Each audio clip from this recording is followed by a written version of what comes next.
Baik, bersama dengan Nahdlatul Ayumi pada pagi ini. Assalamualaikum Nahdlatul. Waalaikumsalam warahmatullahi wabarakatuh. Selamat pagi Daud Iskandar dan juga Mahira. Ya, alhamdulillah. Apa khabar Nahdlatul pada pagi ini? Sehat ya? Alhamdulillah saya sehat juga dalam keadaan yang baik. Alhamdulillah. Seperti rakan kita berdua di sana juga ya. Alhamdulillah. Kita di sini dalam keadaan sehat juga. Dan malam saja dengan musim persekolahan penggal kedua sudah pun bermula ya hari ini. Bagaimana dengan keadaan kesesakan jalan raya di daerah Temburong? Mungkin dalam keadaan baik? Ya, kalau di daerah Temburong sendiri kesesakan memang tidak berapa sesaklah ya, seperti yang kita sedia maklum.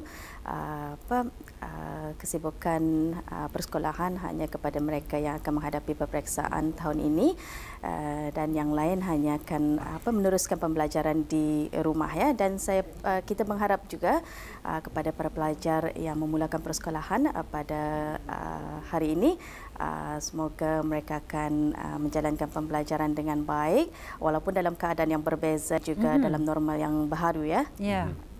Alhamdulillah, betul sekali. Baik, kita terus saja serahkan kepada Nahdlatul untuk berkongsi maklumat dan juga informasi dari daerah Temburong. Silakan Nahdlatul.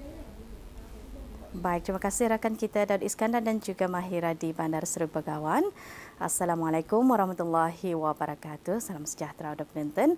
Alhamdulillah kita dapat bersama lagi menerusi rampai pagi dari daerah Temburong pada pagi ini. Maaf. Dan seperti biasa sudah kita akan kongsikan juga beberapa info semasa dan juga perkembangan terkini dari daerah Temburong. Sebelum itu kita ingin juga mengucapkan selamat memulakan persekolahan bagi murid-murid yang memulakan persekolahan penggal kedua pada hari ini. Mudah-mudahan para pelajar-pelajar ini dapat ataupun dipermudahkan ya pembelajaran mereka sepanjang memulakan persekolahan hari ini. Dan juga jangan lupa juga kepada ibu bapa dan juga murid-murid yang masih meneruskan pembelajaran di rumah esok, jangan lupa juga bermulanya mengambil HPL ya, ataupun home pack learning ya, bagi mereka yang meneruskan pembelajaran di rumah ataupun secara online.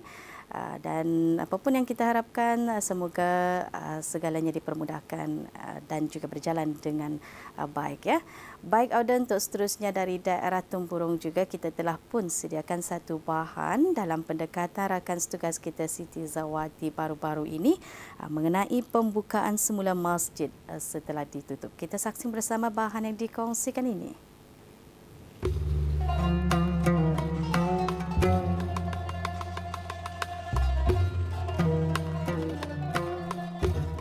Laungan azan yang berkumandang di masjid-masjid seluruh negara pada hari Jumaat 29 Mei 2020 dan khatib naik ke atas mimbar menyampaikan khutbah buat pertama kali menandakan sembahyang fardu Jumaat telah didirikan secara jemaah setelah beberapa minggu masjid-masjid, surau-surau dan balai-balai ibadat di seluruh negara ditutup buat sementara waktu dalam usaha bersepadu pihak kerajaan untuk membendung penularan jangkitan wabak COVID-19 yang melanda negara Brunei Darussalam.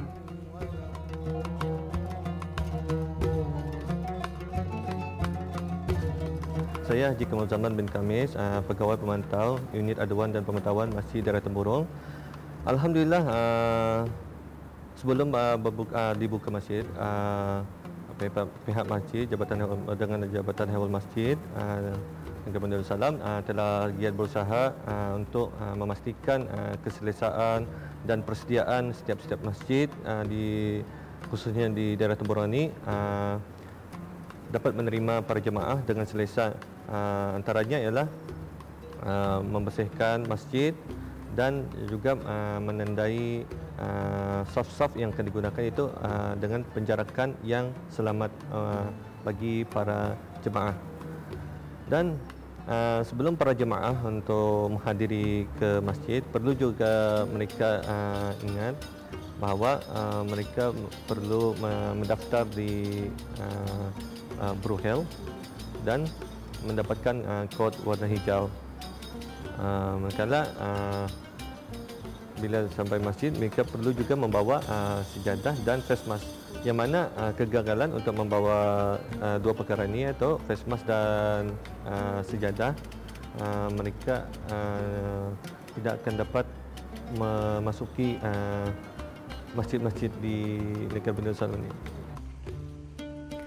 Segenap persiapan serta langkah-langkah yang perlu hendaklah dipatuhi ke arah keselesaan dan keselamatan para jemaah semasa pembukaan semula masjid, seperti mana yang telah pun dimaklumkan melalui media-media cetak, elektronik dan sosial.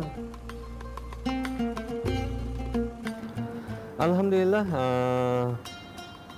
setakat ini pihak masjid sendiri ada menubuhkan satu jawatan kuasa, petugas sempena pembukaan masjidannya itu untuk mengimbas mereka punya kesihatan dan juga sebagainya. Manakala alhamdulillah juga pihak polis di Raja Brunei dan juga anggota angkatan bersenjata di Raja Brunei telah memberi bantuan beberapa anggota mereka untuk bersama bagi memastikan perjalanan kemasukan ke masjid ini berjalan lancar, iaitu mereka akan bertugas di pintu-pintu masuk, iaitu pagar masuk, dan mengimbas kod-kod kesihatan mereka. Di samping itu mereka akan juga memeriksa sama ada para jemaah membawa sejadah dan juga face mask. Yang mana kalau mereka tidak memenuhi syarat-syarat ini, mereka akan disuruh berpatah baliklah untuk mendapatkan barang tersebut. Manakala apabila mereka masuk ke Dewan Sembahyang, ada petugas iaitu terdiri daripada ahli jawatan kuasa takmir masjid akan mencek suhu panas mereka dan juga memberikan hand sanitizer untuk mereka. Dan apabila sampai di bilik solat, ada petugas yang akan mengarahkan mereka untuk mengisi saf-saf kosong. Tidak lagi seperti biasa mereka memilih saf-saf mereka sendiri. Yang pada masa ini mereka akan diarah untuk mengisi slot-slot yang telah disediakan.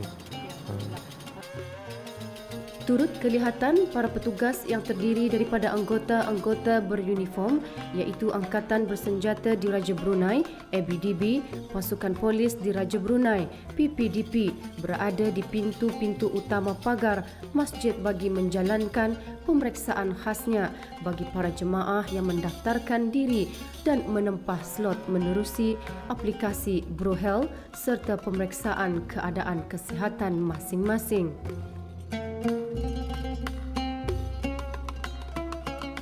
Dalam masa yang sama, pihak ahli jawatan kuasa takhmir masjid bersama para sukarelawan juga menyediakan kemudahan yang lainnya seperti cecair pembasmi kuman, mas muka jika diperlukan oleh para jemaah yang diletakkan di pintu masuk Dewan Sembahyang.